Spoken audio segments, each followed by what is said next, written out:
The Sports Source is brought to you by Fast Frame. Turn your memorabilia into a work of art. You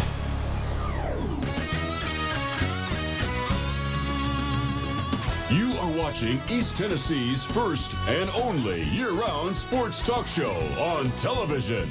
This is The Sports Source with your host, John Pennington. Good Sunday morning and welcome into The Sports Source. Happy to have you with us. It's football time in Tennessee. Practice starts this week. Everyone's fired up. It's been 7 long months since Tennessee took care of Northwestern down in Florida. We will get you ready for fall camp. We'll get you ready for the season with several fill-in-the-blanks questions today and some in-depth discussion, or at least discussion. We'll see how in-depth it is.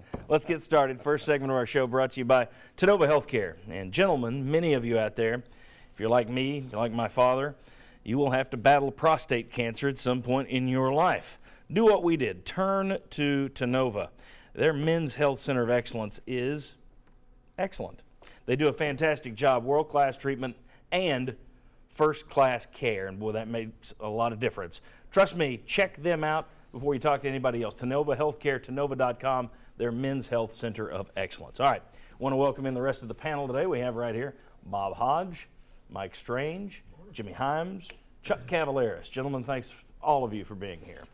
As I mentioned, Team 120 about to kick it off this week in terms of practice and everything else. So we've got 7 big questions about camp, about the season, about the schedule. We've even got a forecast for the schedule game by game. But let's start with camp itself. Question number 1, fill in the blank number 1. It's most important for blank to have a good August camp. And I'll let whoever wants to start can start. You should have done a better Gene Rayburn than that. That's right. I'm going to go with a group, offensive line. Okay. Because I think the key to Tennessee's season is going to be how well they run the football, because you're going to have close games. You're going to be able to close out close games in the fourth quarter like they didn't last year if you can run the football. So I think it's important for their entire offensive line. I think in 2014, it was terrible at the start, got better towards the end. Last year, it was better overall and was a pretty good offensive line. And I think if they can take the next step, that's the big thing. So I'm just going to go the whole group. All right, he goes kind of broad I'm going there. to put a face on your offensive line. I'm going to single out Drew Richmond. Yes. That's me. Left tackle, 5-star guy. If I think he's the guy I think that's the biggest question mark, big upside. If he comes through like a 5-star that he was recruited at, I think that at that important position, people will be very happy. And it's adding a piece to something that's already good, following up on what Bob said. Well, and you had a guy who was very consistent there in Kyler Kerbison last year. So you've got good depth across the line. You think a couple of guys who could start that are going to be backups, but that left tackle spot is the question mark. I agree with Mike. Chuck, was that your answer as well, Drew Richmond? I had him on the list, someone yes, else? yeah. No, I also had Jonathan Kongbo. I think with all of the publicity regarding his recruitment, he may be a one-and-done type player, and what he can bring. And he's already trying to be the vocal leader. But now it's time to have that good preseason camp and be a leader on the field as well. All right, so we've got offensive line. You went broad, general. Mike Strange and I say Drew Richmond. Chuck, you've got Jonathan Kongbo. Jimmy, where do you go? Richmond. I had him because I like Tennessee at center. I like Coleman Thomas. I like the guards. I think at right tackle, whether it's Kendrick or Chance Hall, they're going to be fine. The question to me is Drew Richmond. I don't know how well he's going to do. You mentioned Kerbison earlier. I thought he was solid at that position. So I went with Richmond. The guy that I thought about a little bit was Tennessee's going to open with 2 new safeties, right? Mm-hmm. Well, they got one with some experience in Todd Kelly Jr., Rashawn Golden. Yeah, I had him on the list. That's the other one I thought about because he was injured all of last year. He had a great camp, but then he gets hurt. He misses all of last year. They moved him from nickel to safety. He's a little bit light for safety at about 180, but I think Golden is another one I would have on my list. How much concern should folks have, Drew Richmond? I mean, some players don't come in ready to go, so they redshirt, and they turn out to be fine. But the fact that so many of Butch Jones' recruits have come in, the hyped ones typically come in and play. He was kind of the exception to that, one of the exceptions to the rule. How much does that concern you, Bob Hodge, that Richmond didn't jump right in? It really doesn't concern me that much because Tennessee's offensive line was pretty good last year. If you had had a Tennessee offensive line that was like the one that started 2014, where you were just getting your quarterbacks killed, your running backs were dodging people in the backfield right as they got the ball, I think then it would be a bigger concern. But you were solid. Why not keep the guy around? Let's say he's good enough to be 3 and done.